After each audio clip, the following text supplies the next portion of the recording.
Hi అండి. Welcome to our channel. ఈ వీడియోలో మనం తెలంగాణ స్పెషల్ అయిన తలకాయ కూర ఎలా చేసుకోవాలో చూసేద్దాం. తలకాయ కూరని బాగా వాష్ చేసి బౌల్‌లోకి తీసుకొని పక్కన పెట్టేసుకోవాలి. ఇప్పుడు కర్రీ ప్రిపేర్ చేసుకుందాం. కర్రీ కోసం గిన్నె పెట్టుకొని ఆయిల్ వేసుకోవాలి. ఆయిల్ వేడైన తర్వాత కట్ చేసుకున్న ఆనియన్స్ వేసుకొని వేయించుకోవాలండి. లో ఫ్లేమ్ మీద ఆనియన్స్ బాగా వేగే వరకు వేయించుకోవాలి. నాన్ వెజ్ కర్రీ కదండీ, కొన్ని మసాలాలు వేసుకుంటేనే బావుంటది. నేను 2 చెక్క, లవంగాలు, బిర్యానీ ఆకు వేస్తున్నాను. మసాలాలన్నీ వేసుకున్న తర్వాత ఒక స్పూన్ అల్లం వెల్లుల్లి పేస్ట్ వేసుకొని బాగా కలుపుకోవాలండి. ఈ అల్లం వెల్లుల్లి పేస్ట్ నూనెలో వేగిన తర్వాత కొద్దిగా కొత్తిమీర, పుదీనా వేసుకోవాలి.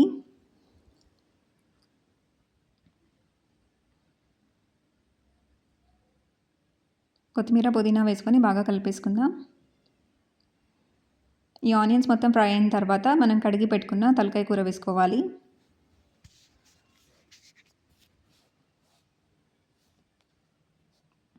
మనం వేసుకున్న కర్రీకి సరిపడా సాల్ట్ వేసుకొని ఒక స్పూన్ పసుపు వేసుకొని బాగా కలుపుకోవాలండి.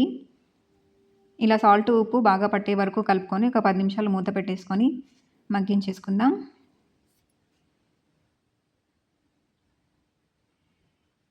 ఇలా ఉడకడం ద్వారా ఏంటంటే సాల్ట్ మొత్తం ముక్కలకు పట్టి మంచి రుచి వస్తుందండి. మూత పెట్టేసుకొని ఉడకనిద్దాం. 10 నిమిషాల తర్వాత మూత తీసుకొని చూస్తే ఇలా ఉడికిపోయిందండి. ఇప్పుడు కారం యాడ్ చేసుకోవాలి. స్పైసీగా తినాలనుకునే వాళ్ళు కారం ఎక్కువ వేసుకోవచ్చు. కారం వేసేసుకొని బాగా కలుపుకోవాలండి. కారం వేసుకొని బాగా కలుపుకున్న తర్వాత మసాలాలు వేసుకుందాం. నేను కొద్దిగా ధనియాల పౌడరు, గరం మసాలా పౌడర్ వేస్తున్నాను.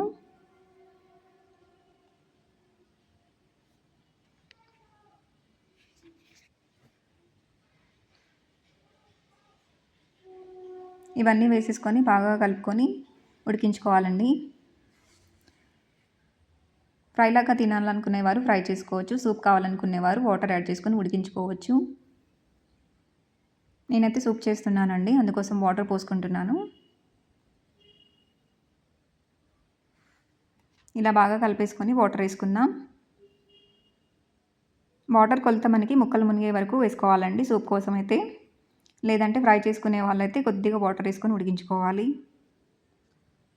ఇలా మసాలాలన్నీ వేసుకొని ఒక 20 నిమిషాల పాటు ఉడికించేసుకుంటే ఎంతో రుచికరమైన తలకాయ కూర రెడీ అండి. కుక్కర్లో కూడా చాలామంది చేసుకుంటారు. కుక్కర్లో ఇష్టపడిన వారు ఇలా మామూలు గిన్నెలో చేసేసుకోవచ్చు. మీరు కూడా ట్రై చేయండి.